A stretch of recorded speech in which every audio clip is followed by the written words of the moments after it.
Golongan yang memerhati perkembangan China pasti tahu mengenai rancangan 5 tahun atau 5-Year Plan FYP. Ini kerana perancangan pembangunan sosioekonomi adalah tindakan utama tadbir urus negara China yang membolehkan negara China mencapai pelbagai kejayaan dalam proses pembangunan. Malah, sejak tahun 1993, negara China telah merangka dan melaksanakan 13 buah rancangan 5 tahun dan setiap rancangan 5 tahun itu telah menyaksikan China menjadi semakin maju. Oleh sebab itu, dalam episod kali ini, kita akan menceritakan era pembangunan baharu negara China yang berjaya membuka mata dunia. Pada Oktober yang lalu, sedang pleno kelima, Jawatan Kuasa Pusat Penggal ke-19 Parti Komunis China (PKC) telah meluluskan cadangan tentang pengubahan rancangan 5 tahun ke-14 Pembangunan Sosioekonomi Kebangsaan dan Wawasan 2035.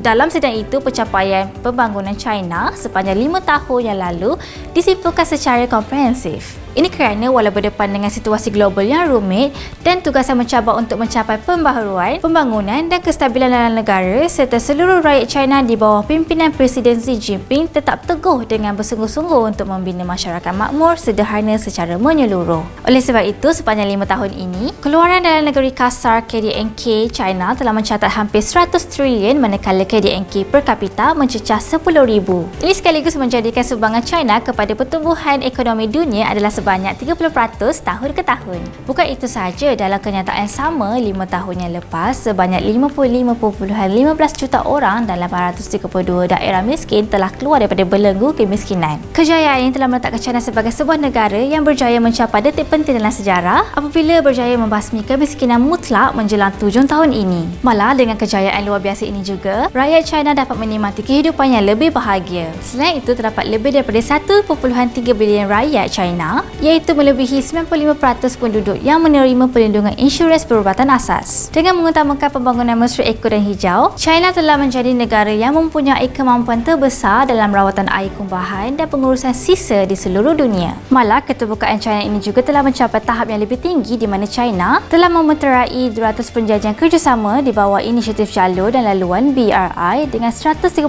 negara dan 30 pertubuhan antarabangsa. Bukan itu saja, China juga selalu berusaha untuk mewujudkan persekitarannya mesra perniagaan untuk syarikat-syarikat asing. Hasilnya, China telah berjaya dinobatkan antara 10 negara yang terpantasnya memperbaik persekitaran perniagaan untuk 2 tahun berturut-turut. Sedahulu, pada tahun 2021, China telah memasuki peringkat pembangunan yang baharu untuk membangunkan negara sosialis yang moden secara menyeluruh. Peringkat pembangunan itu juga dilihat mengamalkan konsep pembangunan baharu yang berasaskan inovasi, penyelarasan, kehijauan, keterbukaan dan perkongsian. Melihat kepada pembangunan negara China ini, maka tidak heranlah bagaimana negara China mampu berkembang dan terus menjadi negara paling membangun mengatasi negara-negara membangun yang lain. Ini juga sekaligus membuktikan kepimpinan Presiden China, Xi Jinping, sememangnya terbukti berkesan untuk mendapatkan sebuah negara membangun yang pastinya akan membuka mata dunia. Semoga dengan kejayaan ini dapat dijadikan contoh oleh negara-negara membangun yang lain.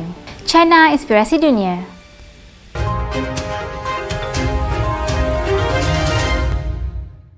Channel China Kini ini akan memaparkan info-info berkaitan pembangunan, ekonomi, sukan, pelancongan, kecanggihan sains dan teknologi yang terdapat di negara China. Untuk perkongsian lebih banyak info menarik, jom subscribe channel China Kini ini. China, inspirasi dunia.